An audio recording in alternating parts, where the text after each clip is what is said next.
Seriously Thunderbolt এইরকম একটা premium keyboard কিভাবে এত কম দামে সেল করতেছেন? কথায় আছে গরিবদের ঘোড়া রোগ নাকি ভালো নয়। কেন ভাই, গরিবদের কি ঘোড়ায় চড়ার শখ থাকতে পারে না? যাই হোক, শখ থাকলেও সামর্থ্য অনেকেরই থাকে না। তবে চিন্তার কোনো কারণ নেই, বর্তমান বাজারে বেশ কিছু চাইনিজ ব্র্যান্ডদেরকে যে হারে সত্যিকার অর্থে প্রিমিয়াম কোয়ালিটির প্রোডাক্ট পানির দামে লঞ্চ করার কম্পিটিশন করতে দেখা যাচ্ছে, তাতে আমাদের মতো গরিব টেক এনথুজিয়াস্টদের প্রিমিয়ামনেসের ক্ষুধা নিবারণের একটা প্রবল সম্ভাবনা দেখতে পাচ্ছি।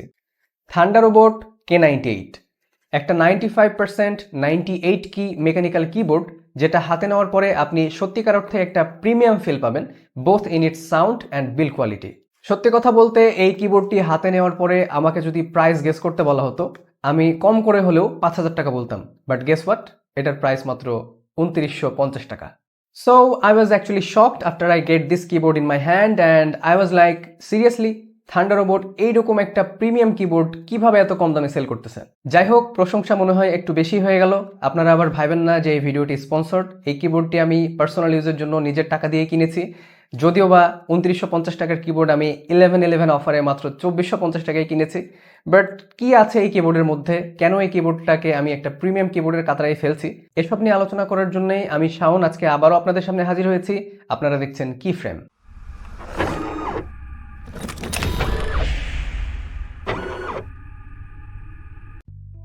আনবক্সিং বলতে আসলে এখানে তেমন কিছুই নেই। বক্সের মধ্যে জাস্ট মেইন কিবোর্ডটি ফোম র্যাপিং এর মধ্যে আমরা পেয়ে গেলাম।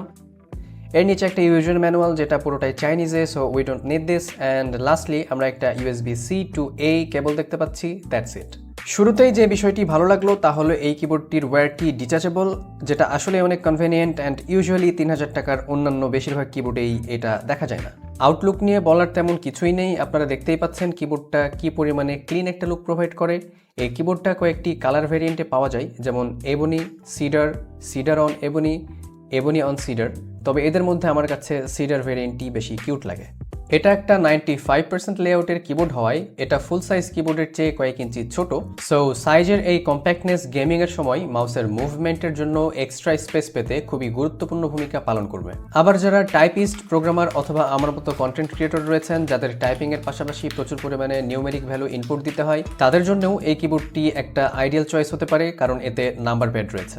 কিবোর্ডটার চতুর্পাশে প্লাস্টিক, অর্থাৎ মেইনলি এটা একটা প্লাস্টিক বিল্ডের কিবোর্ড। তবে প্লাস্টিকের কোয়ালিটি যথেষ্ট মানসম্মত এবং ফিনিশিং খুবই ভালো, কোনো ধরনের রাফনেস নেই। তবে আমাদের কাছে খবর রয়েছে যে এর ভেতরের পজিশনিং প্লেটটি মেটালের ইউজ করা হয়েছে। ওভারঅল দাম হিসেবে যদি কম্পেয়ার করি, আমরা কিছুদিন আগে 3400 টাকার রেড ড্রাগনের K608 একটা কিবোর্ড রিভিউ করি। সেটার বিল্ড কোয়ালিটির থেকে এটার বিল্ড কোয়ালিটি ওয়ে বেটার, ওজন দেখলেই তা বোঝা যায়। যেখানে রেড ড্রাগন K608 104 কি একটা ফুল সাইজ কিবোর্ড হয়েও ওজন মাত্র 700 গ্রাম, সেখানে থান্ডারবোল্ট K98 সাইজে 5% ছোট হয়েও ওজনে প্রায় 900 গ্রাম, অর্থাৎ 1 কেজির কাছাকাছি। এছাড়াও রেড ড্রাগন K608 বেশ কিছুটা ফ্লেক্স ছিল অ্যান্ড একটু প্রেসার দিয়ে বেন্ড করার ট্রাই করতে গিয়ে বেন্ডিং ইস্যু দেখা গেছে, কিন্তু থান্ডারবোল্ট K98 সহজে কোনো ফ্লেক্সিং বা বেন্ডিং ইস্যু পাবেন না, কারণ এটার প্লাস্টিক যথেষ্ট স্ট্রং অ্যান্ড রিজিড। এই কিবোর্ডের ব্যাক সাইডে 4টি রাবার গ্রিপ এবং লিফটিং এর জন্য 2টি 2 স্টেপ ফিট দেওয়া রয়েছে, যার ফলে আপনারা 2টি স্টেপে আপনাদের সুবিধা মতো স্লাইটলি লিফট করে নিতে পারবেন। বাজারে ব্র্যান্ডেড এবং স্লাইটলি ব্র্যান্ডেড কিবোর্ডগুলোতে সাধারণত 2 ধরনের কি ক্যাপস দেখতে পাওয়া যায়। এক, ABS কি ক্যাপস, যা তুলনামূলক সস্তা এবং থিন, এবং 2, PBT কিক্যাপস, যা তুলনামূলক দামি এবং মোটা। বেশিরভাগ এন্ট্রি লেভেল এবং বাজেট মেকানিক্যাল কিবোর্ডে ABS প্লাস্টিকের কিক্যাপস ব্যবহার করা হলেও থান্ডারবোল্ট K98 কিভাবে জানি অপেক্ষাকৃত দামি এবং long lasting PBT double shot keycaps ব্যবহার করেছে। বলে রাখা ভালো, PBT এবং ABS কিক্যাপসের মধ্যে আরও একটি পার্থক্য হলো PBT কিক্যাপস সহজে অয়েল ক্যাপচার করে না। সো যারা লং টাইম ধরে টাইপ করতে চাচ্ছেন বা যাদের হাত ঘামার প্রবণতা রয়েছে, তাদের জন্য PBT কিক্যাপস একটা বেটার চয়েস। অপরদিকে ABS কিক্যাপস নিজ দায়িত্বে গায়ে তেল মেখে বসে থাকে। সো কিছুক্ষণ ব্যবহারের পরে ABS কিক্যাপসগুলোর উপর তেলাপোকার গায়ের মতো তেল তেলে একটা ভাব লক্ষ্য করা যায়। সো থান্ডারবোল্টকে স্যালুট জানাতেই হয় এই প্রাইসে PBT কিক্যাপস ইউজ করার জন্য। এই কিবোর্ডে পিঙ্ক কালারের থান্ডারবোল্টের নিজস্ব কাস্টমাইজড টিয়ার লিনিয়ার সুইচ ব্যবহার করা হয়েছে, যেটা স্টক সুইচ হিসেবে মোটামুটি ভালোই, নো কমপ্লেন অ্যাবাউট দ্যাট। তবে এই কিবোর্ডটির অন্য দুটি ভ্যারিয়েন্টগুলোতে ইয়েলো কালারের থান্ডারবোল্ট মিল্ক টি নামের ট্যাকটাইল সুইচ ব্যবহার করা হয়েছে, যা অনেকটা ব্রাউন ট্যাকটাইল সুইচের মতো ফিল দিবে। বলে রাখা ভালো, এই কিবোর্ডটি হট সোয়াপেবল না, সো আপনি নিজে নিজে এই কিবোর্ডটির সুইচগুলো রিপ্লেস করতে পারবেন না। এই কিবোর্ডটির হট সোয়াপেবল ভ্যারিয়েন্টও পাওয়া যায়, যার দাম অপেক্ষাকৃত বেশি, যা এই মুহূর্তে আমাদের দেশে অ্যাভেলেবল না। এই কিবোর্ডের ব্যাকলাইট হিসেবে রেইনবো RGB ব্যাকলাইট ব্যবহার করা হয়েছে, অর্থাৎ ইন্ডিভিজুয়ালি এর লাইট কাস্টমাইজ করা যাবে না, তবে আলাদা আলাদা কালারের লাইট দিয়ে কিবোর্ডটির কিগুলোকে কয়েকটি আলাদা আলাদা জোনে ভাগ করা হয়েছে। এর বেশ কয়েকটি মোডও রয়েছে, যা ফাংশন প্লাস ইনসার্ট বাটন চেপে চেপে চেঞ্জ করা যায় and function plus up down অথবা লেফট রাইট অ্যারো বাটনে চেপে লাইটের ব্রাইটনেস এবং স্পিড কন্ট্রোল করা যায়।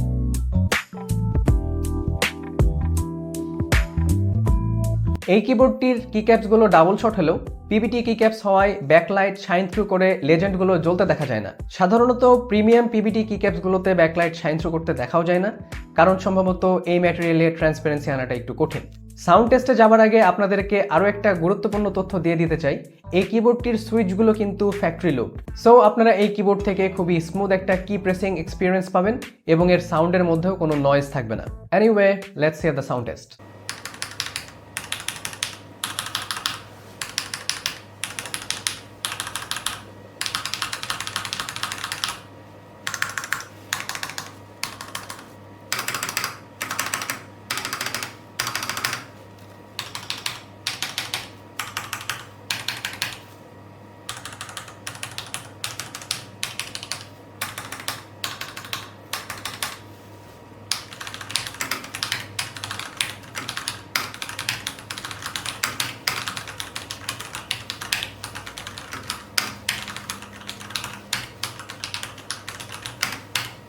এবার সিদ্ধান্তে আসা যাক, কি কি ফিচারের জন্য এই কিবোর্ডটি হতে পারে 3000 টাকায় the best keyboard in the market.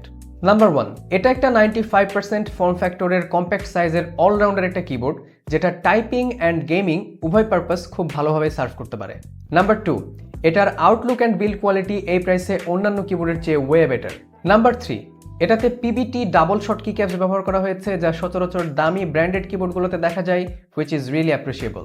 Number 4, এটার কি pressing experience and sound literally একটা প্রিমিয়াম কিবোর্ডের মতো, কারণ এটার সুইচগুলো ফ্যাক্টরি লুপড। নাম্বার 5, এটার টাইপ সি ডিটাচেবল কেবল একটা এক্সট্রা ফ্লেক্সিবিলিটি অ্যাড করে। So yes, you will be more than satisfied with this keyboard considering its price point. Now let's talk about what can be improved in this keyboard. আসলে 3000 টাকার কিবোর্ডে Thunderbolt যা provide করেছে, এখানে complain করাটা একটু বোকামি হবে। তবে দামটা একটু বাড়িয়ে কেবলটি যদি ব্রেডেড কেবল দিত, হটসওয়াপেবল বোর্ড ইউজ করতো এবং এর ওয়্যারলেস একটা ভ্যারিয়েন্টের অপশন রাখতো, তাহলে মনে হয় এই কিবোর্ডটি পৃথিবীর জাতীয় কিবোর্ডের খেতাবটা পেয়ে যেত। আজকে অনেক বেশি প্যাচাল পেড়ে ফেলেছি, সো যারা আমার প্যাচাল বুঝেছেন তাদেরকে সামাজিক দায়িত্ব পালনের আহ্বান জানাচ্ছি, আর যারা বুঝেননি তাদেরকে ভিডিওটি শুরু থেকে শেষ পর্যন্ত আরও একবার দেখার নিমন্ত্রণ জানিয়ে আজকের মতো এখানেই শেষ করছি। দেখা হবে পরবর্তী কোনো এক ভিডিওতে। আল্লাহ হাফেজ।